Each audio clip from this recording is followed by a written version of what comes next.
Bonjour et bienvenue sur le podcast For Me Talks. Pouvez-vous deviner la signification du verbe deviner?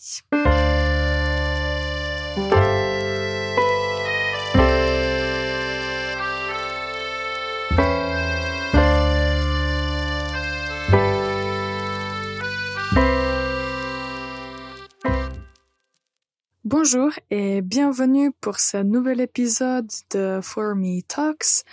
Pour les personnes qui nous écoutent pour la première fois, le podcast For Me Talks est un podcast en français et il vous aide à améliorer vos connaissances de la langue française. Moi, je m'appelle Ivana, je suis prof de français et je vais vous aider à vous améliorer en français. Alors aujourd'hui, avant de commencer le sujet dont on va parler, je vous donne la faute de la semaine. Écoutez la phrase. Il a plu. Il a plu. Alors, si vous pensez qu'il faut prononcer la phrase d'une façon différente, je peux dire que vous avez raison.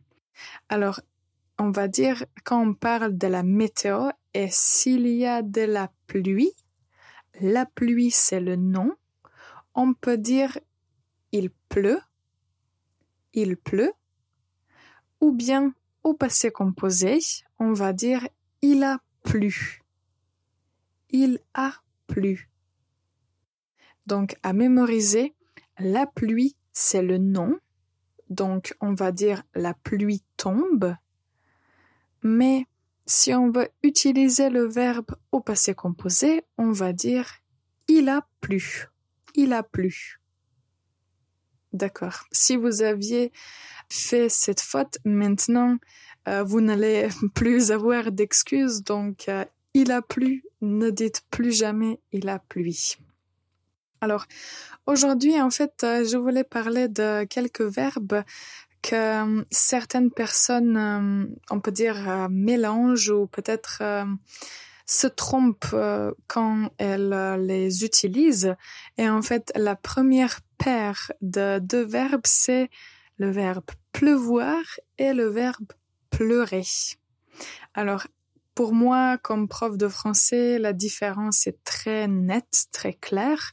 Mais pour les apprenants de la langue française, au début, ça peut être un peu vague parce que même à l'écrit, les verbes se ressemblent beaucoup. Alors, le verbe pleuvoir, en fait, il s'agit d'un verbe impersonnel. Un verbe impersonnel est un verbe qu'on utilise d'habitude juste à la troisième personne du singulier, mais même quand on dit, par exemple, il pleut, il ne s'agit pas d'une personne, mais il c'est impersonnel. Donc, on ne parle de personne, on dit il pleut, on parle de la météo dans ce cas. Donc, pleuvoir est le verbe qu'on utilise juste à la troisième personne du singulier. Donc, au présent, nous allons dire il pleut.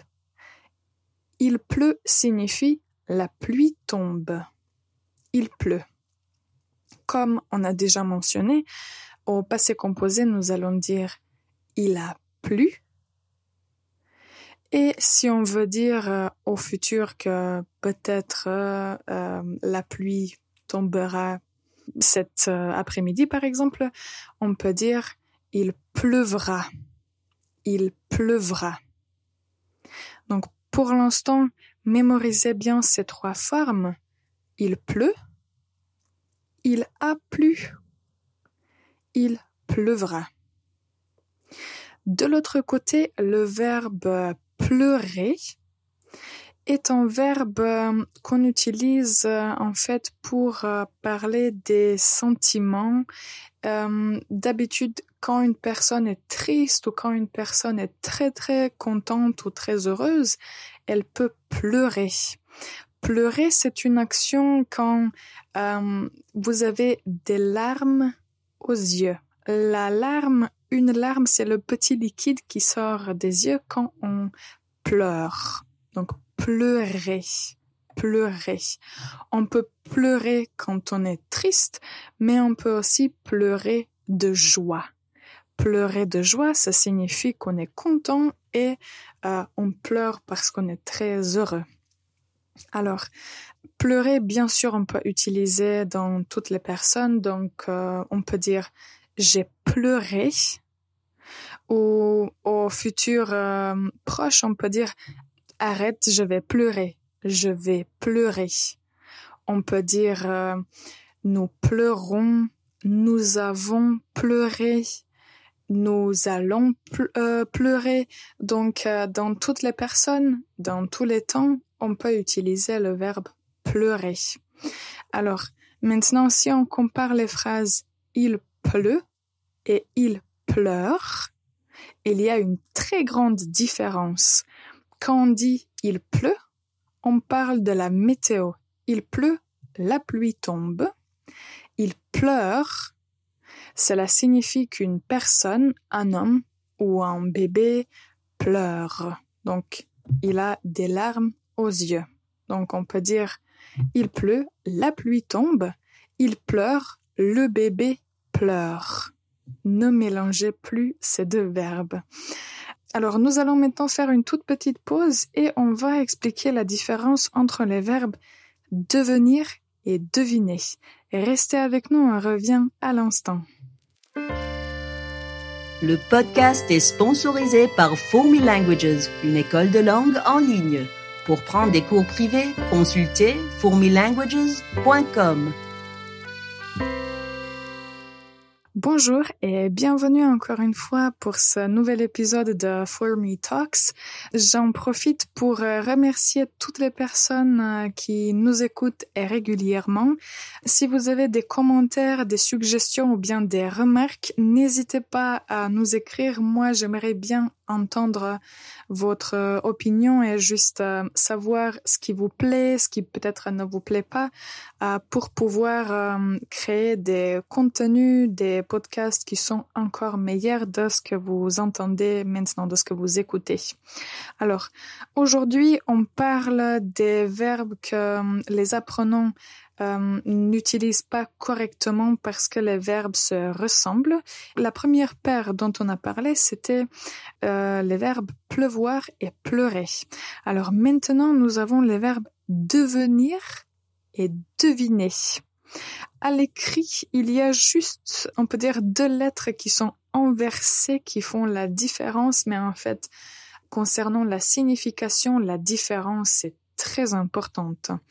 Alors, tout d'abord, le verbe devenir. Peut-être que le verbe devenir sera le premier verbe que vous allez apprendre en français.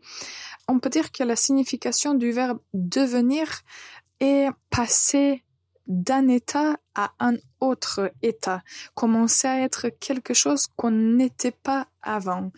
Par exemple, on peut dire il y a 5 ans, elle était une toute petite fille, mais 5 ans plus tard, elle est devenue une grande fille. Elle est devenue.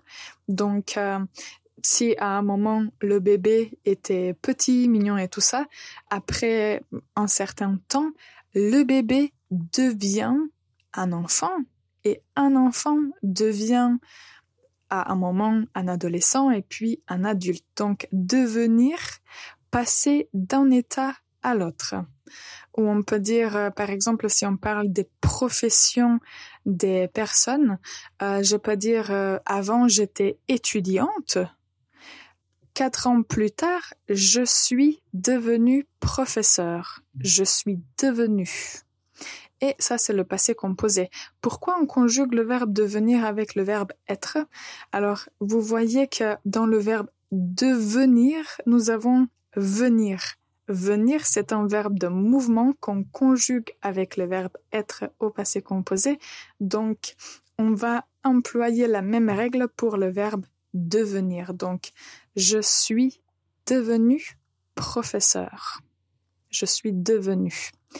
Ou si on veut mettre ce verbe au futur simple, on peut dire un jour il deviendra un excellent joueur. Un jour il deviendra. D'accord, donc devenir, je répète encore une fois, passer d'un état à un autre.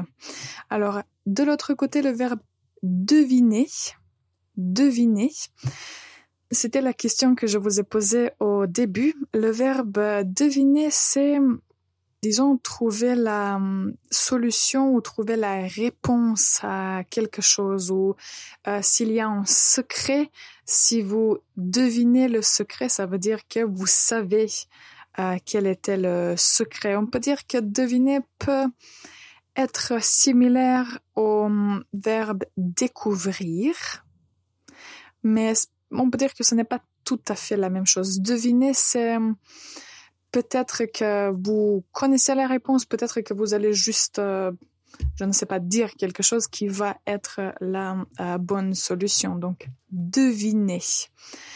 La question que je pose souvent à mes étudiants, quand il y a un nouveau mot qu'ils voient peut-être pour la première fois, et ce mot se trouve dans une phrase ou dans un texte, je n'aime pas toujours dire directement quelle est la signification et traduire un verbe ou un mot, mais j'aime plutôt inviter mes étudiants à réfléchir et juste à essayer de deviner la signification. Donc, on regarde le contexte d'une phrase ou d'un paragraphe, d'un texte, et on essaye de trouver la signification. Donc, on essaye de deviner, de découvrir la signification d'un mot, d'un verbe ou peu importe. Deviner. Et en français, et j'imagine dans d'autres langues aussi, on parle des devinettes. Une devinette, c'est, disons, une phrase courte qui explique quelque chose sans vous dire le mot exact. Et quand vous lisez cette explication, vous devez deviner ou découvrir de quel mot il parle. Ça, ce type de jeu s'appelle une devinette. Le verbe deviner, c'est un verbe du premier groupe, donc on va dire j'ai deviné ou bien je devinerai.